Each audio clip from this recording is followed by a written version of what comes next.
ocupam aquela região com apoio principalmente dos Estados Unidos. Essa ofensiva, ela atende ali a vários interesses no Oriente Médio. Imediatamente, a Turquia é beneficiada, porque a Turquia, como já falado, ela apoia o Exército Nacional Sírio, um grupo armado que atua na Guerra Civil Síria há muitos anos, e durante a ofensiva, o Exército Nacional Sírio se encaminhou ao norte do país para lançar uma ofensiva contra as forças curdas na Síria. Os curdos são uma nacionalidade ali do Oriente Médio e atualmente eles vivem em vários países e eles travam uma luta armada pela proclamação da República do Kurdistão, principalmente no Iraque, na Síria e na Turquia.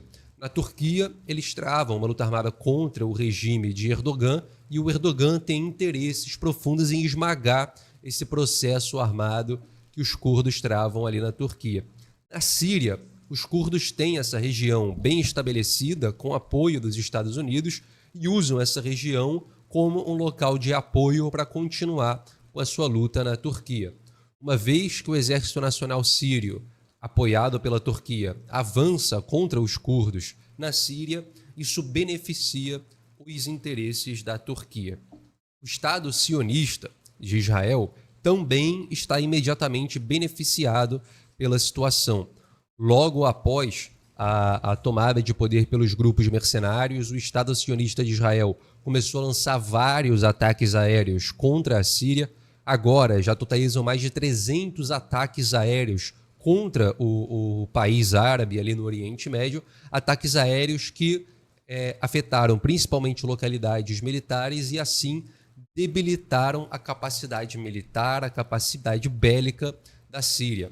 Foram instalações militares, depósitos de armamentos e munições e até mesmo um centro de desenvolvimento de tecnologia militar que fica em Damasco. Uma vez que Israel tem interesses que se chocam com os interesses sírios, como, por exemplo, a ocupação da região das colinas de Golã, Israel, agora com a queda do regime de Bashar al-Assad, consegue avançar contra a Síria e tem também os seus interesses beneficiados. A gente vai até colocar um mapa aqui na tela que trata dessas zonas de ocupação lá na Síria, para que fique bem claro. É um outro mapa que fala sobre exatamente esse mapa. A gente tem ali no centro, o que está em branco ou bege, a região da Síria.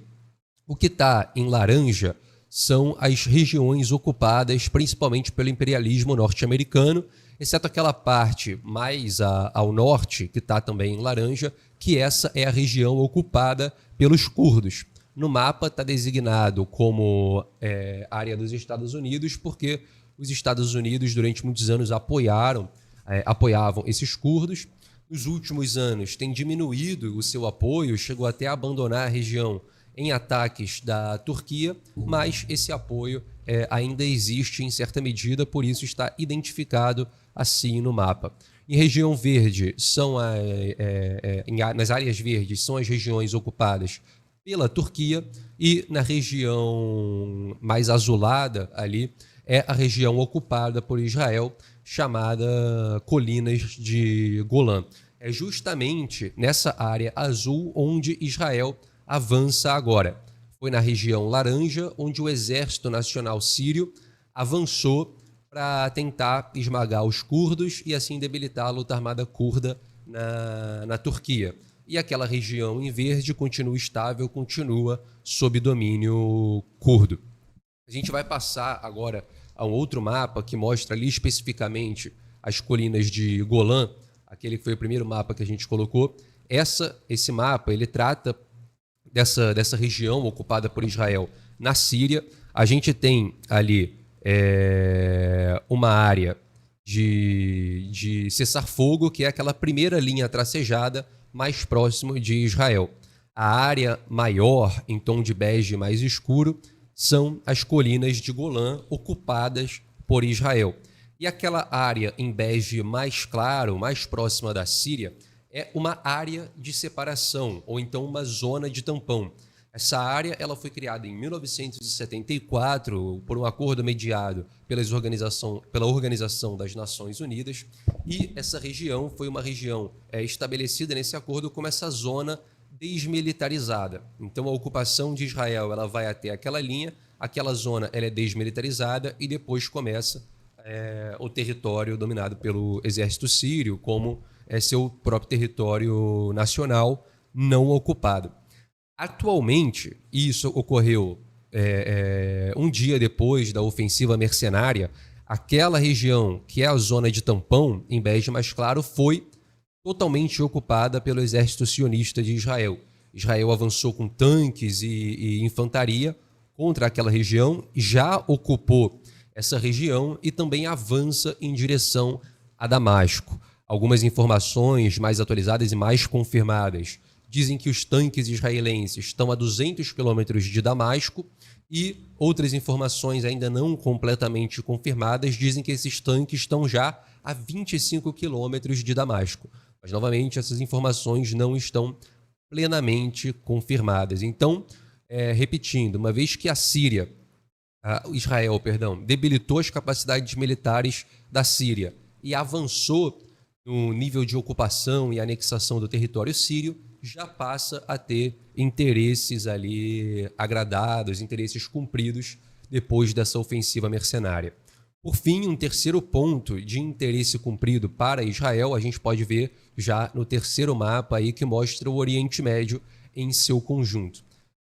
Esse cenário de instabilidade que acontece agora na Síria, ele vai prejudicar também o fornecimento de armas que saem do Irã em direção ao Líbano para equipar o Hezbollah e equipar também as forças da resistência nacional palestina.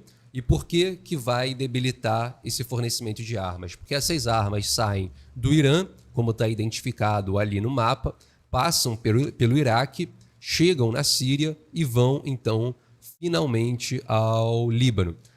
Sem passar pela Síria, essas armas precisam passar pela Jordânia, mas a Jordânia é um país atualmente alinhado e lacaio do imperialismo norte-americano, dos Estados Unidos, e, evidente, não vai permitir a passagem dessas armas. O Iraque também atualmente é alinhado com os Estados Unidos sob uma ocupação, mas essas armas conseguem passar por lá.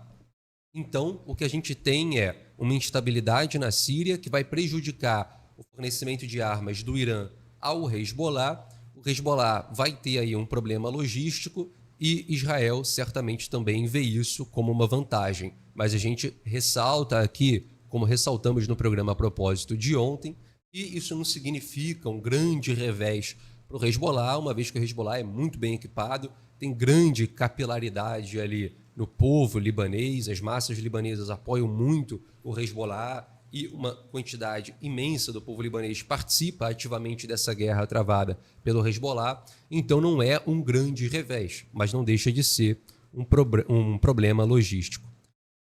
Por fim, é claro, os interesses dos Estados Unidos, o imperialismo norte-americano, que tem Israel ali como a sua base militar no Oriente Médio, vê nessa situação, é claro, uma situação favorável para si em seu conjunto, uma vez que possibilita Israel avançar em determinados objetivos imediatos.